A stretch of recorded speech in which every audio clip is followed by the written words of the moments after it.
안녕하세요. 김변스 행정법입니다. 이번 제 33강의 주제는 공정력과 성결 문제입니다. 행정법을 조금 더 효과적으로 공부하고 행정법 시험에서 고득점을 하고 싶으신 분들은 제가 쓴 교재인 행정법의 기본과 학습용 어플인 김변스 행정법을 활용해 보시길 바랍니다. 교재는 온라인이나 오프라인 서점, 그리고 쿠팡, 네이버 등에서 구매할 수 있고 학습용 어플은 구글 플레이 스토어나 애플의 앱스토어에서 다운로드 받을 수 있습니다. 교재나 어플에 대한 보다 상세한 사항은 더보기에 링크를 참고하시길 바랍니다. 공정력이 무엇인지 의의를 먼저 살펴보도록 하겠습니다. 공정력이라는 건 행정행위의 성립에 하자가 있다고 하더라도 그것이 중대 명백하여 당연무효가 아닌 한 권한 있는 기관에 의해서 취소되기 전까지는 이릉 유효한 것으로 통용되는 힘을 말합니다. 쉽게 말하면 행정행위에 다소 문제가 있다고 하더라도 권한 있는 기관이 취소하기 전까지는 일단 유효한 것으로 보자. 행정행위에 하자가 있지만 일단은 효력을 인정해 주자 라는 게 공정력의 기본 개념입니다. 판례를 보겠습니다. 행정행위의 공정력이란 행정행위가 위법하더라도 취소되지 않는 한 유효한 것으로 통용되는 효력을 의미하는 겁니다. 공정력을 인정하고 있는 그 이유는 뭘까요? 공정력을 인정하는 이유는 행정법 관계의 안정성을 유지하고 행정의 원활한 운영을 도모하기 위한 겁니다. 행정행위의 효력을 누구든지 쉽게 부인할 수 있다고 하면 행정청의 권위가 약해져서 행정청이 일을 하기 힘들 수 있습니다. 그리고 공정력이라는 건 권력 분립과 행정부에 대한 권한 존중의 의미도 가지고 있습니다. 이 권력 분립과 행정부에 대한 권한 존중은 나중에 살펴볼 성결 문제와 밀접하게 연관이 있습니다. 공정력은 이론적 근거도 있지만 실정법적 근거도 갖추고 있는데 대표적인 것이 행정기본법 제15조입니다. 처분은 권한 있는 기관이 취소 또는 철회하거나 기관의 경과 등으로 소멸하기 전까지는 유효한 것으로 통용됩니다. 다만 무효인 처분은 처음부터 그 효력이 발생하지 않습니다. 이때 효력이라는 건 공정력을 얘기하는 겁니다. 공정력은 웬만하면 행정행위의 효력을 인정하자는 뜻입니다. 그런데 그렇다고 해서 행정행위의 효력을 무제한적으로 인정하는 건 아닙니다. 공정력의 정의를 다시 한번 살펴보면서 공정력의 한계도 같이 알아보도록 하겠습니다. 반복해서 말씀드리지만 공정력이라는 건 행정행위 성립에 하자가 있는 경우에도 그것이 중대 명백하여 당연무효가 아닌 한 유효한 것으로 보자는 얘기입니다. 다르게 얘기하면 중대 명백한 하자가 있어서 무효 사유의 하자가 있는 경우에는 공정력이 인정되지 않습니다. 행정기본법 제15조에도 그러한 규정이 있습니다. 이게 공정력의 첫 번째 한계가 되겠습니다. 그리고 두 번째 한계는 권한 있는 기관에 의하여 취소되기 전까지 유효하게 보는 힘이기 때문에 반대로 얘기하면 권한 있는 기관이 취소를 하면 이 행정행위의 효력은 없어집니다. 이때 권한이 있는 기관은 크게 두 가지가 있고 첫 번째는 행정청이고 두 번째는 법원입니다. 행정청이 취소를 하는 것을 직권취소라고 부르고 법원이 취소하는 것을 쟁송취소라고 부르고 있습니다. 다음으로는 성결 문제에 관해서 말씀드리겠습니다. 먼저 문제의 사항을 살펴보면 행정법원은 당연하게도 행정행위의 효력과 위법성을 판단할 수 있습니다. 원래 행정법원이 하는 일이 행정행위의 효력과 위법성에 대한 판단이기 때문입니다. 그런데 행정법원이 아닌 법원, 예를 들면 민사법원과 형사법원은 행정행위의 효력과 위법성에 대해서 판단할 수 있을까요? 이런 의문에 대한 내용이 바로 성결 문제에 관한 문제입니다. 예를 들어서 설명을 드리겠습니다. 행정청이 국민에게 세금을 내라는 과세 처분을 한 경우를 생각해 보겠습니다. 이러한 과세 처분에 대해서 A가 불만이 있어서 과세 처분 취소 소송이라는 행정 소송을 제기하는 경우, 이때는 행정법원이 판단을 하게 되는데, 이 행정법원은 당연히 과세 처분의 위법성에 대해서 판단을 하는 게 가능합니다. 그런데 이 국민 입장에서는 과세 처분 취소 소송이라는 행정소송을 제기하지 않고 민사소송 형태로 부당이득 반환 소송을 제기할 수도 있습니다. 부당이득 반환 소송이라는 건 법률상 원인 없이 누군가 이득을 얻을 때 그 이득을 돌려달라고 이해하는 겁니다. 국민 입장에서는 세금을 낼 필요가 없는데 세금을 냈기 때문에 돈을 돌려달라고 요구하는 것이 부당이득 반환 소송인 것이죠. 이러한 부당이득 반환 소송은 민사소송이기 때문에 민사법원에서 관할을 하게 됩니다. 그러면 민사법원에서 이 결론을 내릴 때 과세 처분의 효력에 대해서 판단을 할 수 있는가? 라는 의문이 생길 수 있습니다. 이게 바로 성결 문제가 논의되는 배경입니다. 공정력과 성결 문제는 권력 분립 및 행정기관 상호 간의 권한 존중 등의 원칙을 고려한 겁니다. 행정청도 아니고 행정법원도 아닌 다른 법원, 민사법원이나 형사법원이 행정행위에 관해서 어디까지 판단할 수 있는 건가? 라는 의문에 대해서 답을 제시하고 있는 게 성결 문제와 공정력이라고 보시면 되겠습니다. 본격적으로 성결 문제에 대해서 말씀드리겠습니다. 성결 문제는 그 자체로 먼저 해결되어야 될 문제라는 의미입니다. 먼저 무엇이 해결되어야 되냐 하면 행정행위의 위법 여부 또는 효력 유무가 다른 특정 사건 재판의 본안 판단을 하기 위해서 먼저 해결되어야 하는 경우, 그때 그 문제를 성결 문제라고 합니다.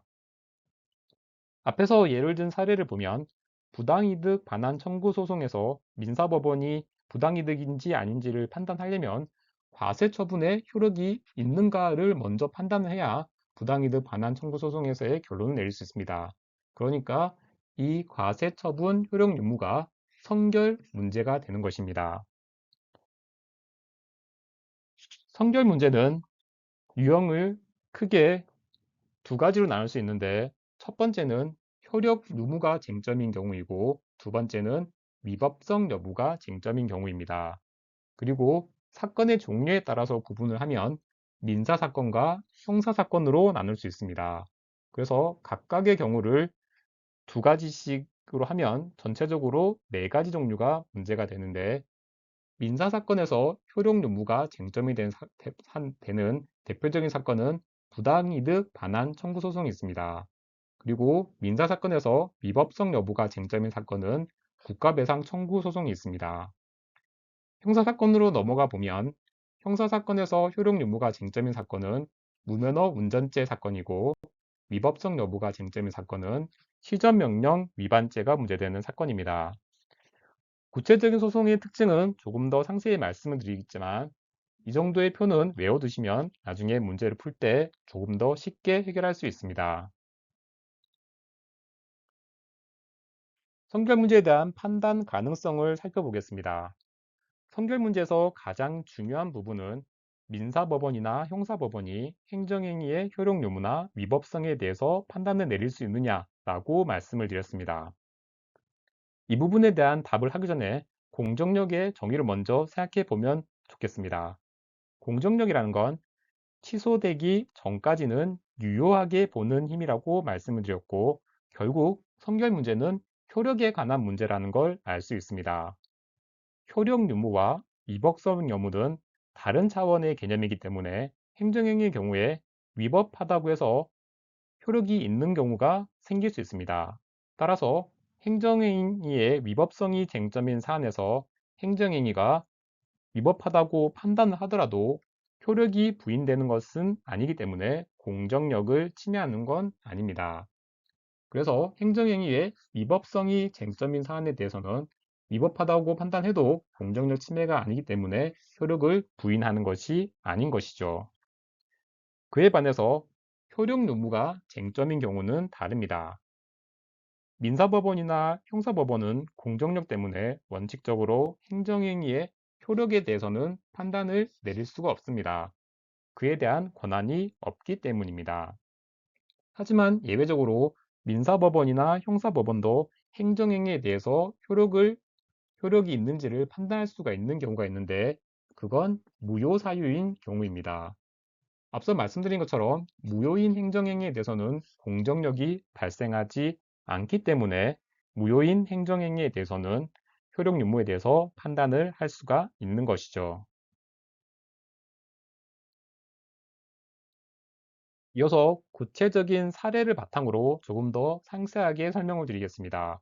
민사사건과 형사사건으로 나눠서 설명을 드릴 거고, 민사사건과 형사사건 각각 효력 여부가 쟁점인 경우, 그리고 위법성 여부가 쟁점인 경우를 나눠서 살펴보도록 하겠습니다. 먼저 민사사건에서 행정행위의 효력 유무가 쟁점인 경우를 보겠습니다. 대표적인 사례는 앞서 말씀드린 것처럼 부당이득 반환 청구 소송이 있습니다. 예를 들면 세금을 납부하라는 명령을 받은 국민이 이러한 과세 처분이 무효다라고 주장하면서 행정청에게 부당이득 반환 청구 소송을 제기한 경우입니다. 부당이득이라는 건 민법상의 개념입니다. 그 의미를 간략하게 말씀드리면 법률상 원인 없이 이득을 얻으면서 다른 사람에게 손해를 끼치고 있으면 이게 부당이득입니다. 예를 들면 다른 사람의 건물을 사용하려면 임대차 계약을 체결해야 합니다. 그런데 임대차 계약을 없이 건물을 무단으로 사용하고 있으면 임차인은 이득을 얻겠지만 임대인은 그만큼 손해를 볼 수밖에 없는데 이런 경우에 임차인이 얻는 이익이 부당이득인 겁니다. 세금을 부과하고 납부받은 행정청이 부당이득이 되면 법률상 원인이 없어야 합니다. 그 말은 다르게 얘기하면 과세 처분의 효력이 없다는 말입니다. 그러니 부당이득 반환 청구 소송에서 먼저 해결돼야 될 성질 문제는 과세 처분의 효력 유무인 겁니다. 이때 민사법원이 판단을 할 수 있는지를 살펴보겠습니다. 앞서 말씀드린 것처럼 당연무효인 경우에는 공정력이 발생하지 않습니다. 그래서 민사법원도 행정행위의 효력을 부인할 수 있고 이 말은 원고에 대한 인용 판결을 할 수 있다는 얘기입니다. 당연무효인 경우에는 이렇지만 이 하자의 정도가 단순 위법인 경우, 다른 말로는 취소 사유인 경우에는 다릅니다. 취소 사유인 경우에는 행정행위에 공정력이 발생을 하고 이 말은 다르게 얘기하면 민사법원은 권한 있는 기관이 취소하기 전까지는 행정행위의 효력을 부인할 수 없다는 얘기입니다. 이 말을 바꿔서 얘기하면 부당이득 반환 청구 소송에서 원고 인용 판결을 하는 게 불가능하다는 얘기입니다. 과세 처분에 대한 부당이득 반환 청구 소송과 굉장히 유사한 구조를 가지고 있는 것이 변상금 부과 처분입니다. 변상금과 과세 처분은 다른 것이지만 법리는 굉장히 비슷하다고 보시면 되겠습니다. 관련 판례를 보겠습니다.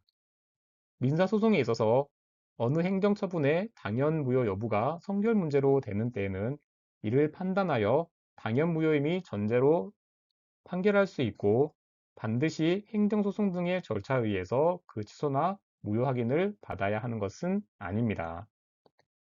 다음 판례입니다.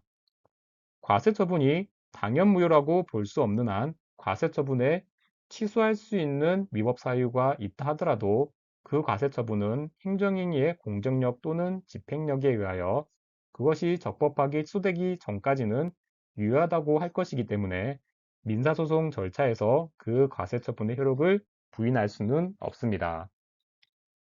2번과 3번은 과세 처분에 대한 판례이고 4번은 변상금 부과 처분에 대한 판례입니다. 무단으로 공유재산 등을 사용, 수익, 점유하는 자가 관리청의 변상금 부과 처분에 따라 그에 해당하는 돈을 납부한 경우라면 변상금 부과 처분이 당연무효이거나 행정소송을 통해 먼저 취소되기 전에는 사법상 부당이득 반환 청구로서 납부에게 반환을 구할 수가 없는 겁니다. 다음 케이스는 민사사건 중에서 행정행위의 위법성 여부가 쟁점인 경우를 살펴보겠습니다. 대표적인 사례는 국가배상 청구 소송입니다. 국가배상 청구 소송에 대해서 행정법학회 다수설은 행정소송으로 다퉈야 된다라고 주장을 하고 있지만 판례는 이 소송을 민사소송으로 보고 있습니다. 그래서 민사사건에 해당한다는 전제하에 뒤의 내용을 살펴보면 되겠습니다. 국가배상 청구 소송이 문제되는 경우는 공무원의 위법한 처분으로 손해를 입었다라고 주장하면서 국가배상 청구 소송을 제기하는 경우입니다. 국가배상 청구 소송을 제기하기 위한 요건 중에 하나가 공무원의 위법성입니다. 그래서 국가배상 청구 소송에서의 쟁점은 효력 유무가 아니라 위법성 여부인 것입니다. 이런 경우에 민사법원이 행정처분의 위법성을 판단할 수 있는가에 관해서 살펴보면 결론은 가능하다는 것입니다. 왜냐하면 행정처분의 위법성을 확인한다고 하더라도 행정행위의 효력 자체를 부정하는 건 아닙니다. 그래서 민사법원도 행정행위의 위법성에 대해서는 판단을 할 수 있습니다. 그리고 행정법원의 취소 판결이 있기 전에도 민사법원이 국가배상 청구 소송에서 인용 판결을 하는 것이 가능한 것이죠. 관련 판례를 보겠습니다. 위법한 행정대집행이 완료된 경우 미리 그 행정처분의 취소 판결이 있어야만 그 행정처분의 위법임을 이유로 한 손해배상 청구를 할 수 있는 것은 아닙니다. 행정처분에 대한 취소 판결이 있기 전이라고 하더라도 민사법원은 국가배상 청구 소송에서 인용 판결을 할 수 있는 것이죠. 다음은 형사사건으로 넘어가 보겠습니다. 형사사건에서 효력 유무가 쟁점인 경우를 살펴보겠습니다. 대표적인 사례가 무면허 운전죄입니다. 무면허 운전죄라는 건 말 그대로 면허 없이 운전을 해서 무면허 운전죄라는 이유로 형사재판을 받는 경우입니다. 무면허 운전죄는 면허의 효력이 없는 상태에서 운전을 해야 되기 때문에 이 경우에는 효력 유무가 쟁점인 것입니다. 형사법원이 효력 유무에 대해서 판단할 수 있는가는 민사사건과 굉장히 유사합니다. 당연 무효인 경우와 취소 사유인 경우에 나눠서 살펴볼 텐데 당연 무효인 경우에는 공정력이 발생하지 않아서 형사법원도 행정행위의 효력을 부인할 수 있고 이 말은 무면허 운전자 사건에서 유죄 판결을 하는 게 가능하다는 얘기입니다. 하지만 단순 위법인 경우, 다른 말로는 취소 사유인 경우는 다릅니다. 이때는 공정력이 발생을 하기 때문에 행정행위의 효력을 형사법원은 부인을 할 수 없고 결과적으로 유죄 판결을 하는 게 불가능합니다. 무면허 운전죄와 굉장히 유사한 구조를 가지고 있는 것은 꼭 운전뿐만 아니라 수입면허, 어업면허 등 각종 면허와 관련된 범죄도 효력 유무가 쟁점인 경우입니다. 관련 판례를 보겠습니다. 연령 미달인 A가 다른 사람의 이름으로 운전면허 시험에 응시해서 운전면허를 교부받은 경우입니다. 이 경우에 대해서 판례는 이렇게 보고 있습니다. 운전면허가 비록 위법하다 하더라도 취소되지 않는 한 효력이 있습니다. 따라서 운전면허가 취소되지 않았다면 피고인의 운전행위가 도로교통법의 무면허 운전에는 해당을 하지 않는 것이죠. 7번 판례도 보겠습니다. 세관장의 수입 면허가 중대하고도 명백한 하자가 있는 행정행위여서 당연무효가 아닌 한 관세법의 무면허 수입죄가 될 수는 없는 겁니다. 다음으로는 형사사건에서 위법성 여부가 쟁점인 경우를 살펴보겠습니다. 대표적인 사례는 시정명령 위반죄입니다. 시정명령 위반죄라는 건 행정청으로부터 시정명령을 받았는데 이를 따르지 않아서 시정명령 위반죄로 형사재판을 받는 경우입니다. 시정명령 위반죄라는 건 행정청의 적법한 시정명령에 따르지 않았을 때 성립하는 범죄입니다. 다르게 얘기하면 시정명령 자체가 위법하다고 하면 이러한 명령을 따르지 않았더라도 시정명령 위반죄가 성립하는 것은 아니죠. 그래서 시정명령죄 위반 사건에서의 쟁점은 시정명령의 적법성인 겁니다. 관련 판례를 보겠습니다. 행정청으로부터 구주택법에 의한 시정명령을 받고도 위반하였다는 이유로 처벌을 하기 위해서는 그 시정명령이 적법한 것이어야 하고 그 시정명령이 위법하다고 인정이 되면 시정명령 위반죄는 성립하지 않습니다. 이러한 시정명령죄 위반 사건에서 형사법원의 판단 가능성을 살펴보겠습니다. 이것도 민사사건과 굉장히 유사한데 위법성을 확인한다고 해서 행정행위의 효력 자체가 부정되는 것은 아닙니다. 그래서 형사법원도 행정행위의 위법성에 대해서는 판단을 할 수 있습니다. 다르게 얘기하면 시정명령이 위법하면 형사법원이 무죄 판결을 선고하는 게 가능한 겁니다. 판례 9번입니다. 구도시계획법상 원상회복 등의 조치명령을 받고도 따르지 않은 자를 처벌하기 위해서는 그 처분이나 조치명령이 적법한 것이어야 하고 그 처분이 위법한 처분이면 조치명령 위반죄가 성립되지 않습니다. 선결 문제를 푸는 방법을 간략하게 말씀드리겠습니다. 먼저 그 사안이 효력 요무가 문제된 사안인지 위법성이 문제된 사안인지를 구분하는 게 중요합니다. 효력 문제 여무가 문제된 사건은 민사에서는 부당이득 반환 청구 소송이 있고 형사소송에서는 무면허 운전죄가 있습니다. 그리고 위법성 여부가 쟁점인 사건은 민사소송에서의 국가배상 청구 소송, 형사소송에서는 시정명령 위반죄 등이 있습니다. 그래서 효력 유무가 문제인 경우를 보면 하자의 정도를 구분합니다. 무효 사유의 하자가 있다고 하면 이 경우에는 공정력이 발생하지 않기 때문에 민사법원이나 형사법원도 효력을 부인하는 게 가능합니다. 하지만 행정행위에 취소 사유의 하자가 있는 경우에는 공정력이 발생해서 민사법원이나 형사법원은 효력을 부인하는 것이 불가능합니다. 이게 효력 유무가 문제인 경우이고 다음으로는 위법성 여부가 문제인 경우를 살펴보면 민사법원이나 형사법원도 효력 위법성을 판단하는 것은 가능합니다. 다음으로는 구성요건적 효력에 대해서 말씀드리겠습니다. 오늘날 유력하게 제기되는 학설에 따르면 공정력과 비슷하지만 구별되는 개념으로 구성요건적 효력이라는 게 있습니다. 구성요건적 효력이라는 건 유효한 행정행위가 존재하면 다른 행정기관과 법원은 자신들의 결정에 있어서 그 행정행위의 존재와 효과를 인정해야 하고 그 내용에 구속되는 효력을 구성요건적 효력이라고 부릅니다.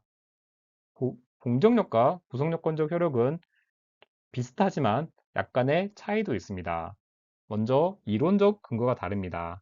이론적 근거는 공정력은 이론적 근거를 법적인 안정성에서 찾고 있지만 구성요건적 효력은 기관 상호 간의 상호 존중이나 권한 배분 이런 것들을 이론적 근거로 삼고 있습니다. 영향이 미치는 대상도 다릅니다.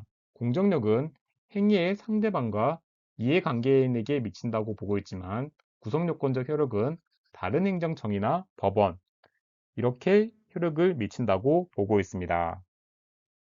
예를 들어서 법무부 장관이 A에게 기하허가를 해준 경우 그 기하허가가 무효가 아니라면 기하허가가 모든 국가기관을 구속해서 다른 국가기관도 기하허가를 받은 A를 대한민국 국민으로 봐야 하는 겁니다.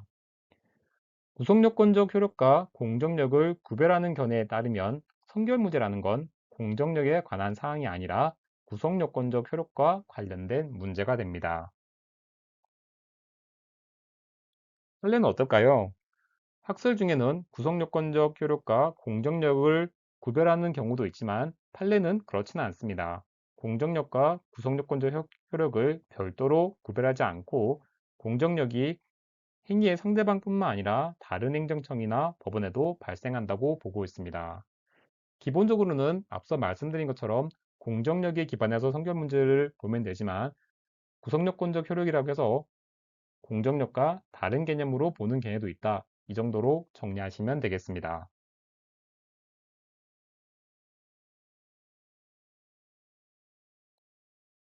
관련 기출문제를 풀어보겠습니다.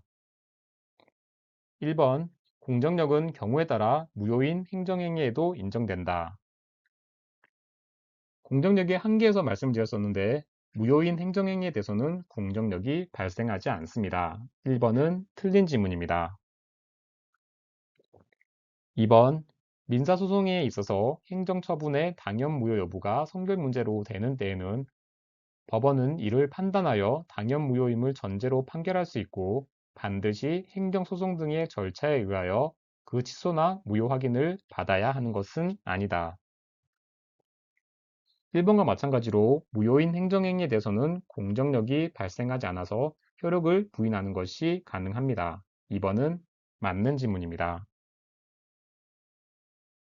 3번 국세의 과언합이 위법한 가세처분에 의한 것이더라도 그 흠이 단지 취소할 수 있는 정도에 불과한 때에는 그 처분이 취소되지 않는 한 그 납세액을 곧바로 부당이득이라고 하여 반환을 구할 수 있는 것은 아니다. 행정행위에 취소 사유의 하자가 있는 경우에는 공정력이 발생합니다. 그래서 민사법원은 이 행정행위 효력을 부인할 수 없습니다. 3번은 맞는 지문입니다. 4번 조세 과언합에 따른 부당이득 반환 청구 사안에서 민사법원은 사전 통지 및 의견 제출 절차를 거치지 않은 하자를 이유로 행정행위의 효력을 부인할 수 있다. 사전 통지나 의견 제출을 거치지 않은 하자는 취소 사유인 하자입니다. 이런 경우에는 공정력이 발생해서 효력을 부인할 수 없는 것이죠. 4번은 틀린 지문입니다. 5번 과세처분의 하자가 취소할 수 있는 사유인 경우 과세관청이 이를 스스로 취소하거나 항고소송 절차에 의하여 취소되지 아니하여도 해당 조세의 납부는 부당이득이 된다. 취소 사유인 경우에는 공정력 때문에 권한 있는 기관에 의해서 취소가 되어야 효력이 소멸되어서 부당이득이 됩니다. 취소되지 아니하여도 부당이득이 된다고 설명하고 있는 5번은 틀린 지문입니다.